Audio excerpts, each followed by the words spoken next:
Welcome to the Namaqua Unitarian Universalist Congregation. My name is Doug Stewart, and I serve as a lay worship associate in this kind and caring community of seekers, pathfinders, navigators to truth, meaning, and compassion. I'm joined today by Pedro Lopez, another of our worship associates. I use the pronouns he, him, and his. We are people who are intentionally inclusive and believe all people are worthy of love. All are welcome here. Do we have any first-time or second-time visitors that are brave enough to just raise your hands? Oh, thank you for coming. If you would like, you can fill out a little form in the back, and that'll let us send you electronic announcements so you can see what's coming up. I hope you can find a spiritual and ethical home here. Speaking of our ethical selves, this service will be recorded and posted to our website, so everyone needs to be on their best behavior. We have a special treat today in guest musician Michael Mandrell, and it's going to be a joy. Michael, thank you for coming this morning. Thank you for being here. Before we begin our service, I have a few announcements about upcoming events. Open mic night is next Friday, this coming Friday at 6:30. Come and share a talent or an attempt at a talent, or just attend and enjoy the show. It's a laid-back, fun time. That's here Friday, 6:30. On a more somber note, as you may have heard, founding member Mary Magruder died on May 16th.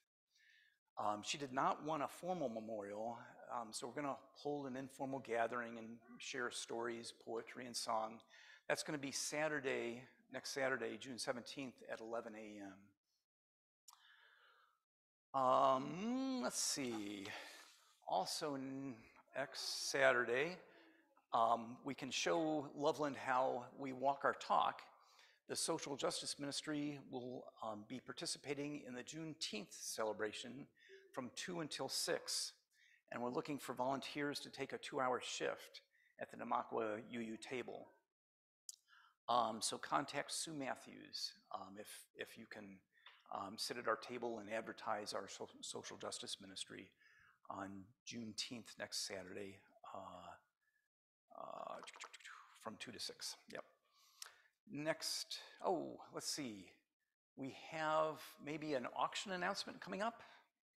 I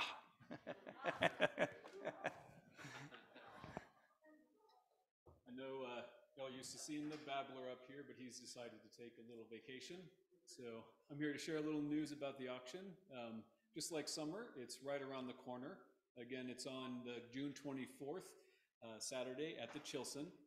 It's a potluck. We have information about the potluck sign up, as well as any further donation service, item ideas, volunteers sign up for a couple of last minute slots, and just all kinds of other information over in Parker Hall. So come see us for coffee hour afterwards and join us in making this a fun and successful auction for Namaqua this year. So come see us today. Thank you. Thank you, Clay. And then next Sunday will be our Juneteenth celebration, and our Reverend Dana and our Social Justice Ministry will commemorate the emancipation of enslaved African Americans and share how we might become more anti-racist as individuals and as a society. Isabel Wilkerson, author of Caste, pretty fantastic book, says even if you don't build this old house, even if you didn't build this old house, if the roof leaks, we each better have a hand in fixing it. Finally, as usual today after the service, everyone is invited for coffee hour in the social hall in the north building next door. Just follow the crowd. And now, if you will, please turn to someone near you and greet them and welcome them to our service.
Good morning. I'm Worship Associate Pedro Lopez. We will light our chalice with these words. As the kindling of the chalice calls us to community, let there be light. As the flame of the chalice reminds us of our values, let there be light. As the glow of the chalice encourages hope, let there be light, let there be light.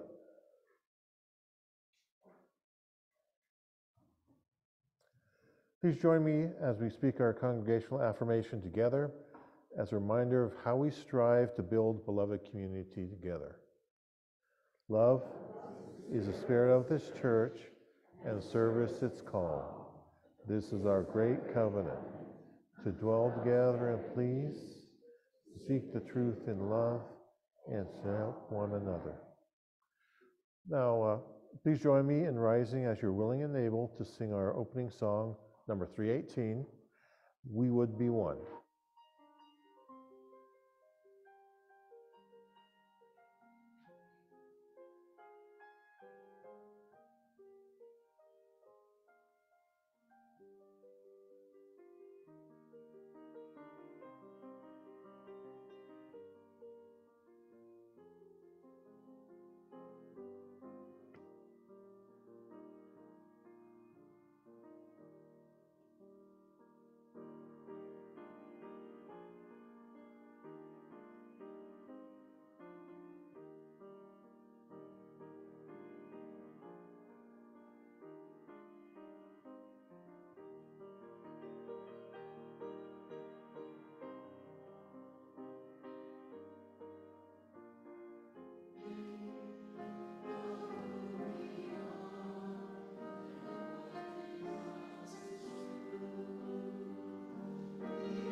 Please be seated. And now it's our time for all ages, and if any young ones would like to come up front and join me in reading a story together. You want to come up, Cora? Yeah, come on right up here. We'll read a story together. This is Farinzi's Light, and it's by Jessica Calico and illustrated by Angela Lee. And it's a story about a firefly. Farinzi likes dancing and she likes books, but there's one thing that Farinzi does not like. Because she doesn't like her light. It's always shining at the worst times. It shines at the movie theater. It shines at parties, at slumber parties, and keeps everybody up. And it shines when she's playing hide and seek, so everybody can tell where she is. It's it's just not very nice. She doesn't think. Her mom says, "Your light makes you unique. No one shines just like you." I'm going to cover up my light, Farinzi thought. She gathered leaves and wrapped them around her until her light was hidden.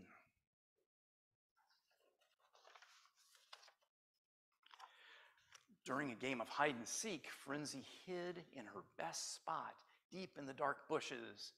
"Come out, Farinzi," shouted Legs. "It's too hard to find you when your light doesn't shine." They couldn't find her. But Farinzi pretended not to hear and flew away as fast as she could. Firenze found herself deep in the forest, far away from her friends. She had hoped they would forget about her light. She felt very sad. Just as she began to cry, she heard a strange sound coming from the bushes behind her. Munch, munch, munch. Firenze flew closer to investigate. What are you doing? Asked Firenze. Creating my masterpiece, exclaimed a beetle, clicking his huge pincers. I'm Carrie. I'm using my magnificent pincers to make wonderful art. Isn't it amazing? It's lovely, said Firenze. And she looked at Firenze's art, and her light began to shine through the patterns in the leaves. So he cut little patterns in the leaves. And look at what he created, and her light shining through the leaves and casting light. Oh, how beautiful, Firenze gasped, enchanted by the colors and shapes that appeared all around her. Wow, whispered Carrie. Your light is making my art even more magical. What a wonderful gift you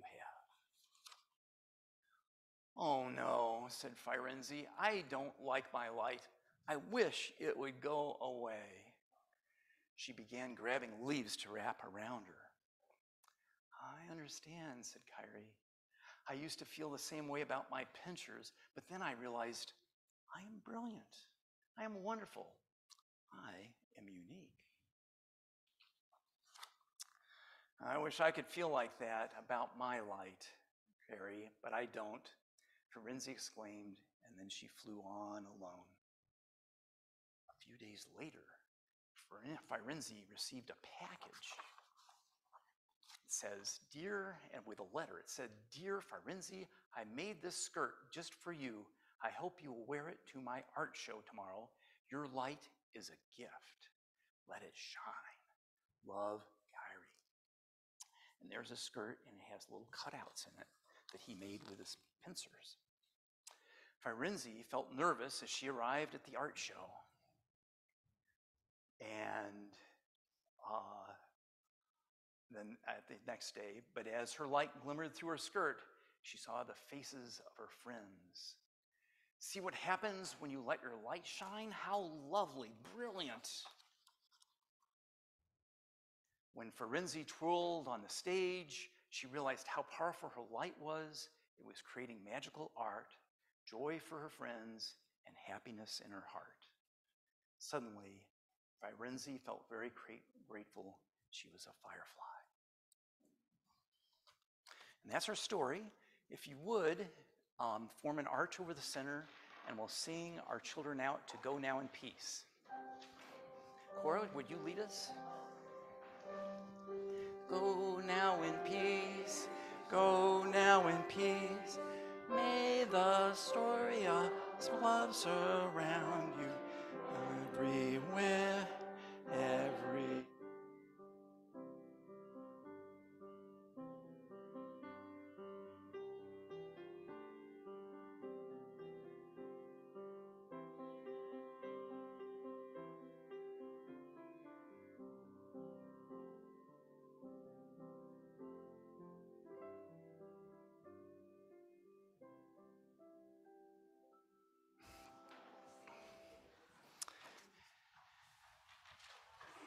Now is the time in our service where we share our joys and sorrows.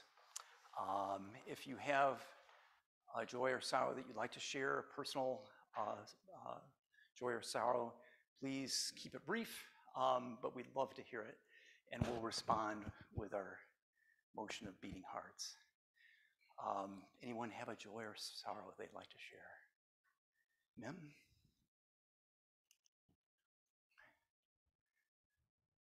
Marion and I both know a woman who is really suffering with Parkinson's, and she is an extraordinary human being who is very good at loving others. So if we could just send some love her way, that would be great.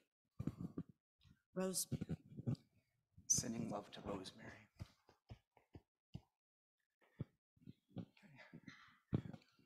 Fred?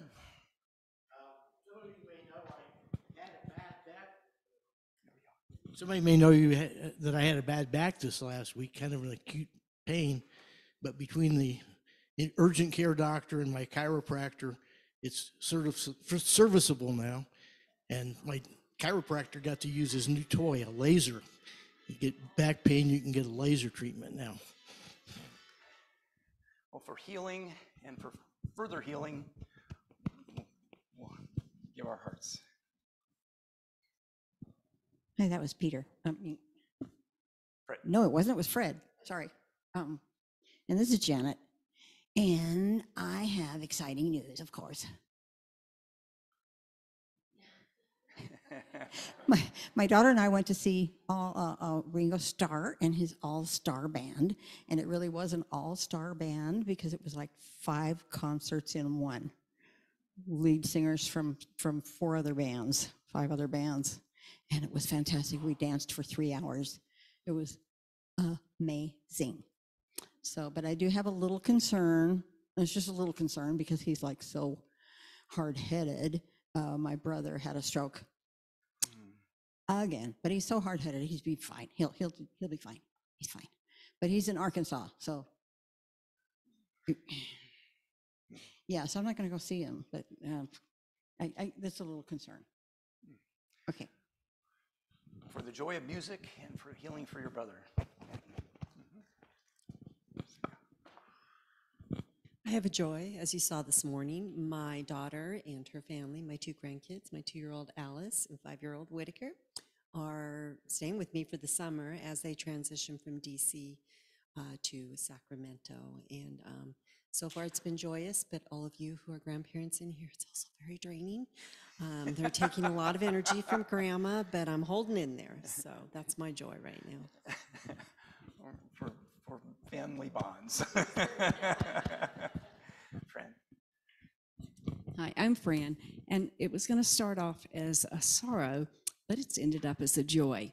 On the 1st of June, Bob and I left for a 2-week trip to Salt Lake City and then up into Idaho so he could fish. And 4 days later, we made it to Idaho.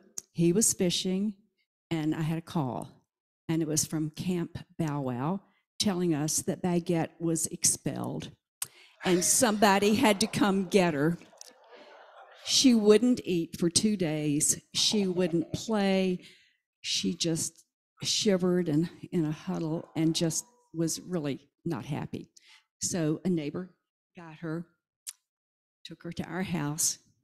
I told her where there was a hidden key, so she got in. She looked all over the house for us, but she was better.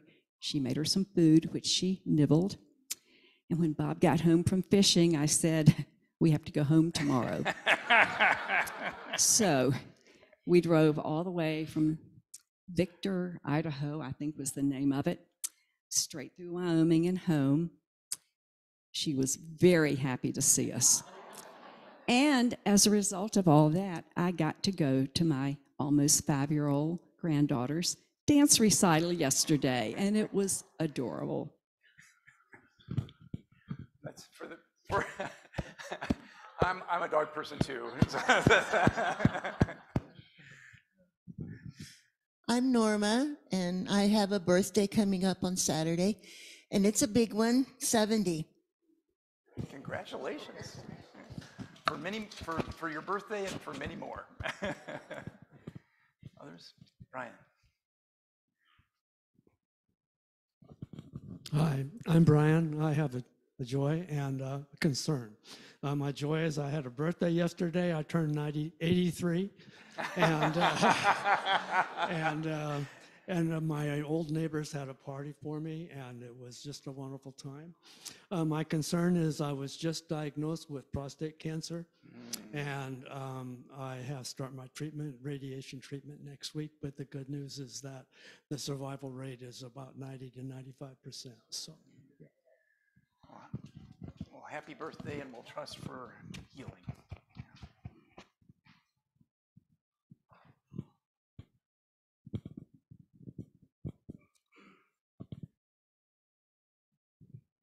And for these joys and sorrows, and for the ones we hold in our hearts, We'll... Oh, sure. Thank you. On Zoom. Actually, this is from me, Alice Kane. Okay. I just wanted to share that my husband has just started his treatment for his leukemia, and we're very hopeful that it's going to be very successful, and it's so far so good.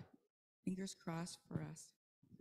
Thank you, Alice. Well, for the medical knowledge that we have and for further healing there too. And for these joys and sorrows and the ones we hold in our heart, we'll give one last expression of heartfelt sympathy.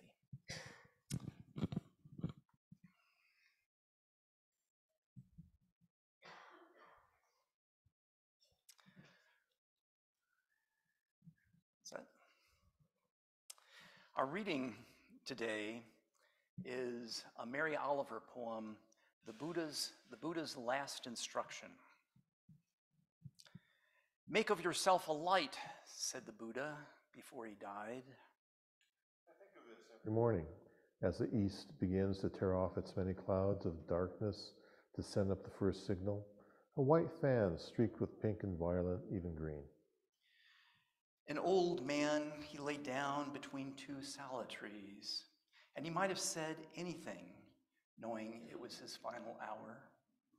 The light burns upward, it thickens and settles over the fields.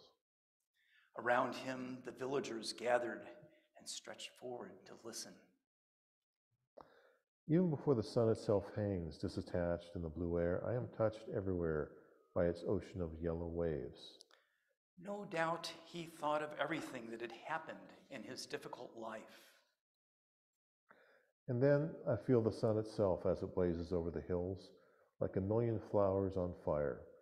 Clearly I'm not needed, yet I feel myself turning into something of inexplicable value. Slowly, beneath the branches, he raised his head. He looked into the faces of that frightened crowd. I'd like to ask you to join us in a few moments of meditation. Just sink comfortably and start to relax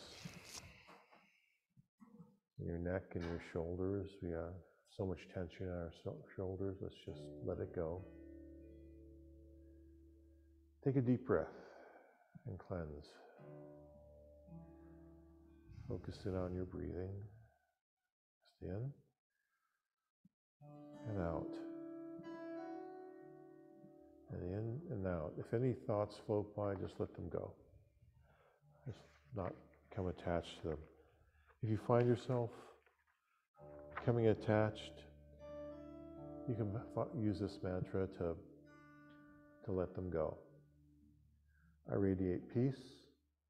I radiate calm. I radiate love. I radiate peace. I radiate calm. I radiate love.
Thank you.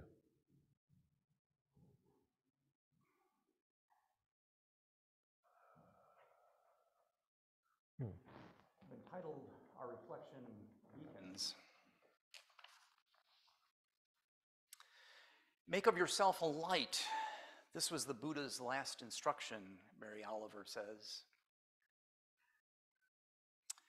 I'm peering out over the plane's nose into the night, looking for a distant flash. It's dark out, illuminated by the occasional lights below and the stars overhead.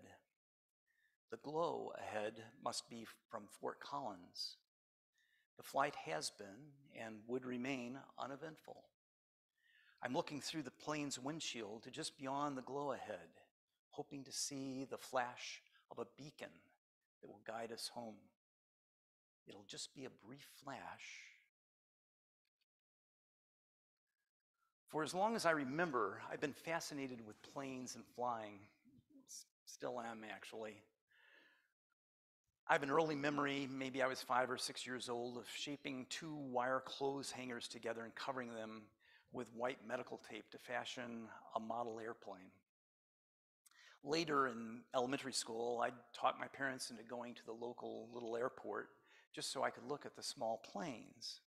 In those days, you could walk right up to them and stare through the windows at all the panel instruments and the switches and wonder how this complicated thing could fly. It seemed like magic. My fascination stayed with me. Years and years later, when Cameron and I started dating, she lived near Seattle and I lived in Portland. And that's something like a 3-hour drive. She had the kids, so I did the drive there mostly and back and forth at least weekly. And that trip got old pretty fast.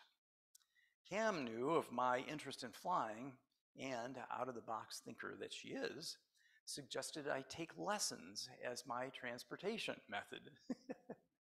It very quickly became apparent this was financially way unsustainable. I was paying for the instructor and plane not only to get me there, but also on the way back, dead, without me on board. Yet those first lesson or two started me on the journey to get my private pilot's license. I know that there's at least a few in the congregation who've gone well beyond that and fly commercial aircraft or for the military. It's now been quite a while since I flew, but flying gave me some peak experiences. Here's one of them.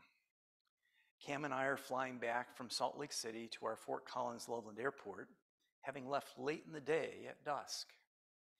We've flown out to see our daughters there in Salt Lake a few times, mainly to save Cam's back the long drive, but this is the first time that we've come back in the dark.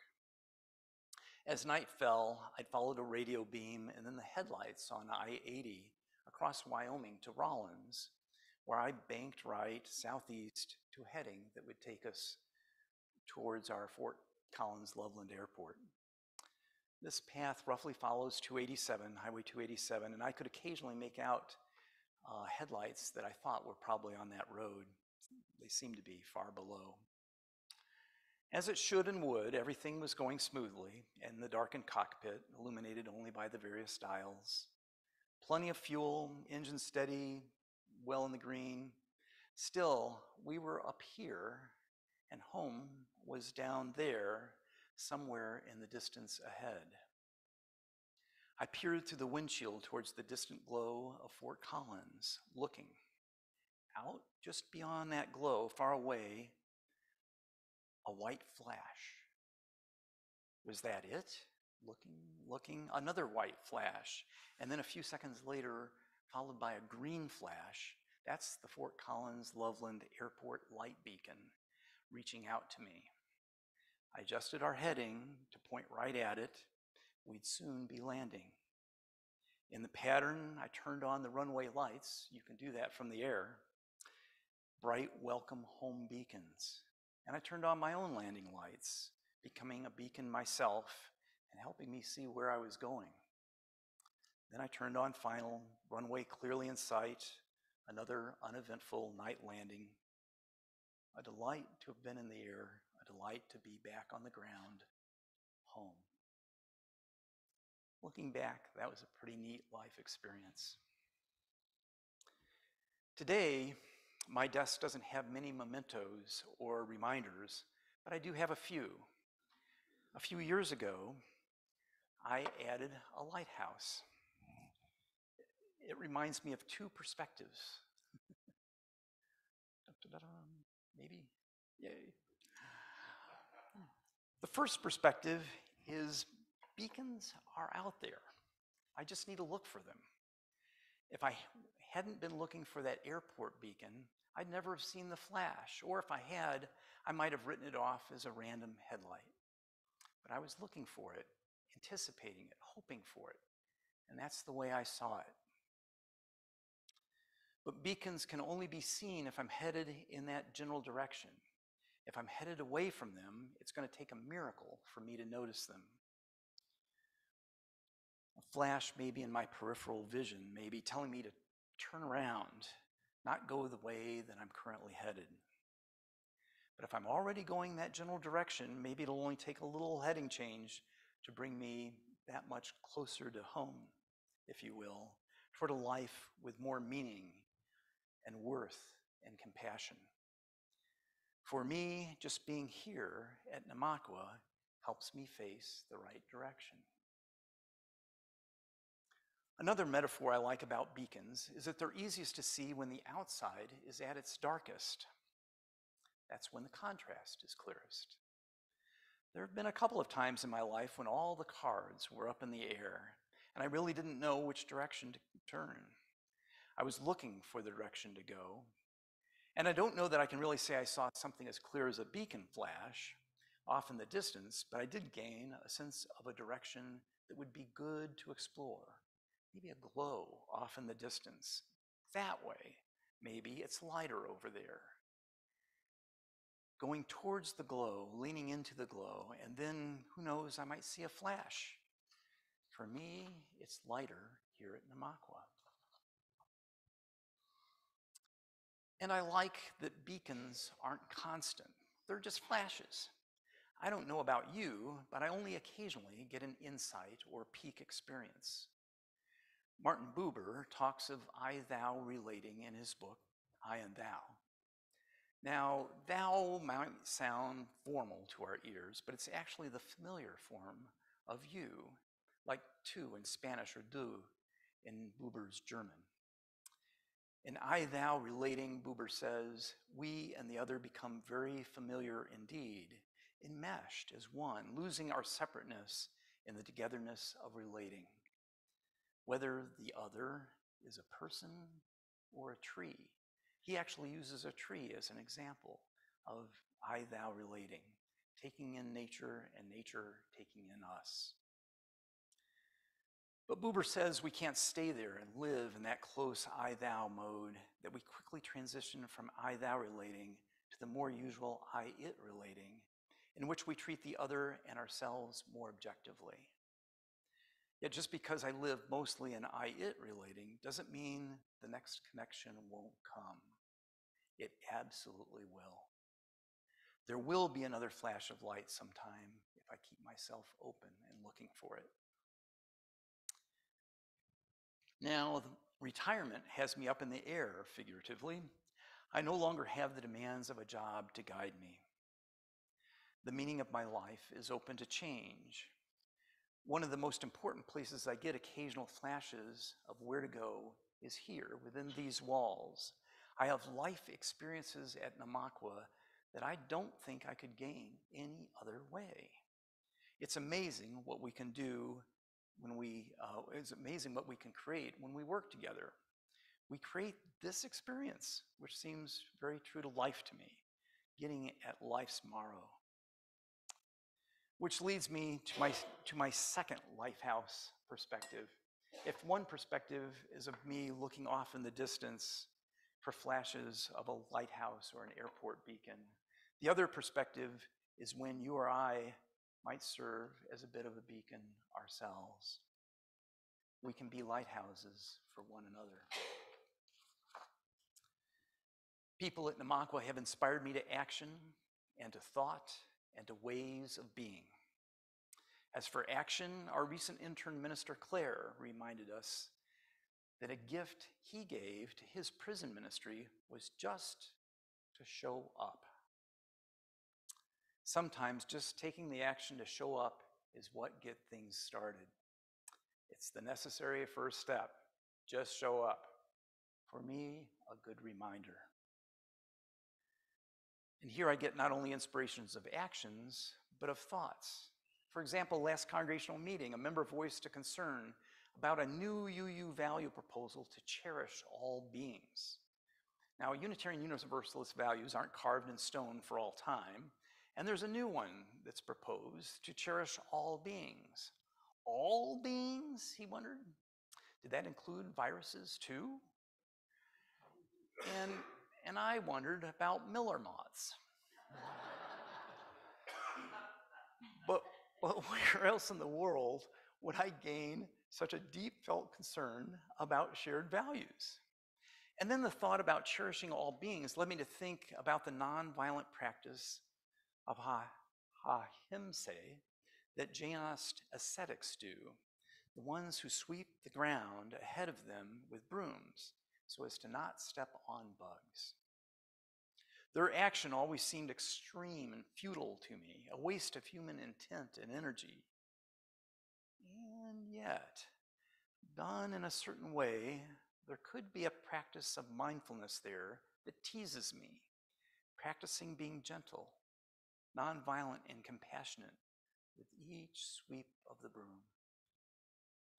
Maybe not the practice I would choose, but could I find another practice of compassion, like being polite in traffic?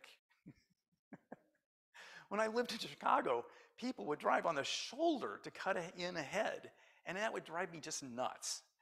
I finally decided that each of them needed to race ahead to get a medicine to their grandmother, and I was able to then relax about it and even root for them.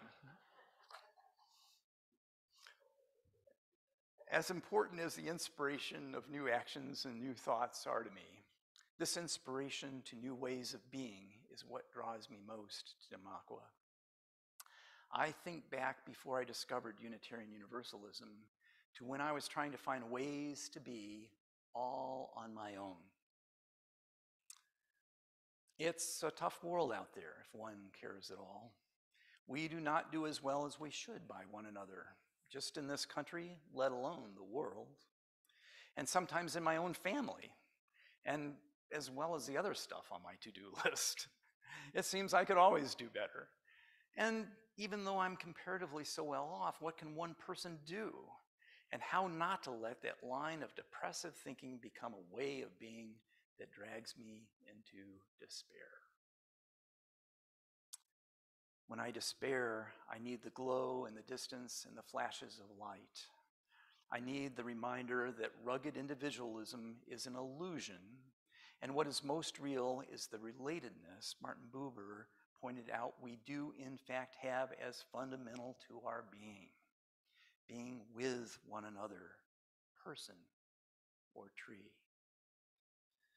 Here at Namaqua, we concern ourselves with how beloved community can better be created within these walls, but at least with as much concern with outside of them too, to move society's sense of well-being, to better care for one another. What I get most out of Namaqua is an odd sense of comfort, and that sense of comfort comes from each of you.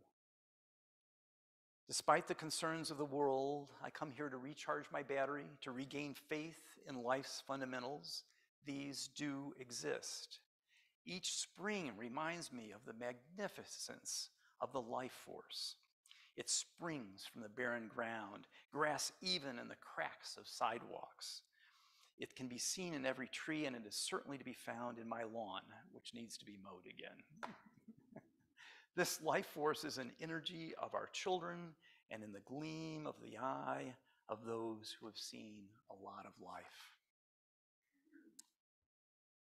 While there may be a bit of truth in what the existentialists say, that each of us goes through life alone, the even greater truth is that we live in a sea of relatedness, relating with one another and to that awesome tree, I come here to be reminded and reassured of these life fundamentals.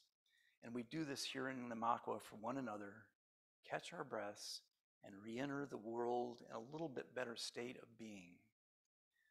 Lighthouses for one another. And in being lighthouses for one another, we can better see our own way. We seekers, pathfinders, navigators to truth, meaning, and compassion. So here's to keeping our eyes open to look for those beacons, always open and looking.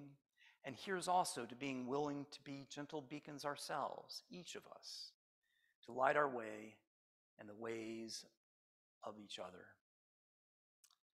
This is the Buddha's last instruction, according to Mary Oliver. Make of yourself a light.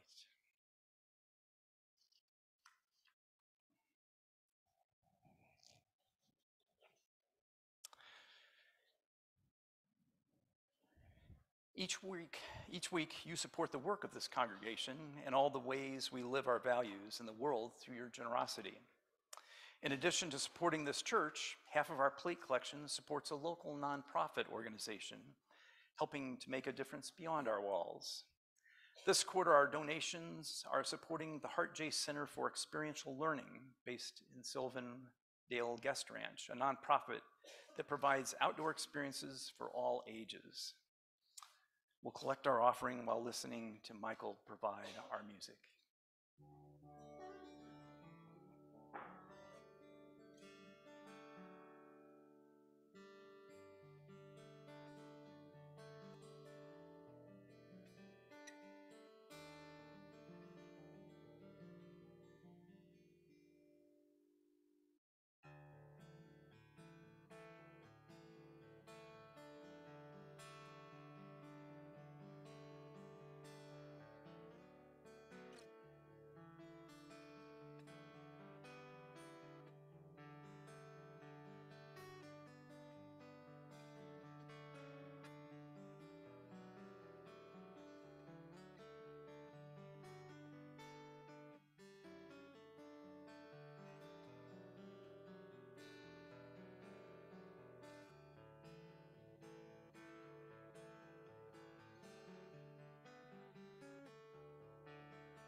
Thank you, Michael.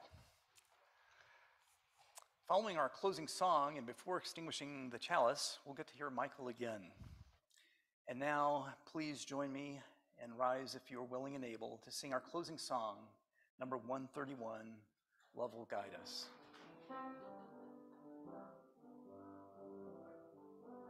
Love will guide.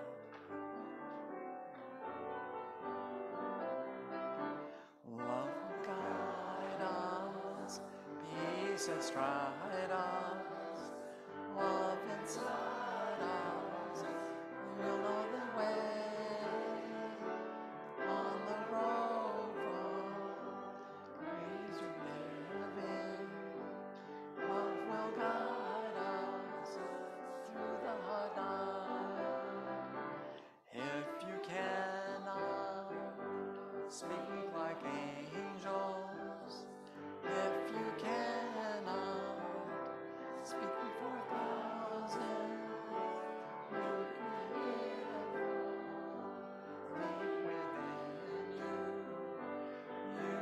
change the world with your love.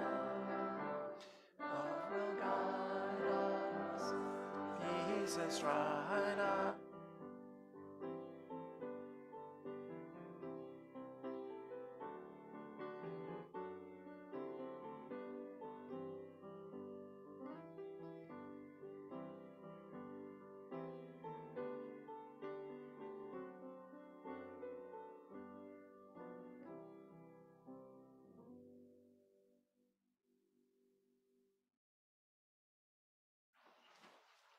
And now we get to enjoy Michael again before extinguishing our chalice.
We extinguish this flame, but not the light of truth, the warmth of community, or the fire of commitment. These we carry in our hearts until we meet again.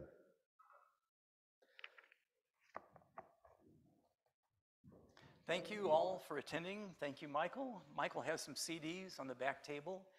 And please help yourselves to the coffee and conversation next door in the North Building. Thanks for coming.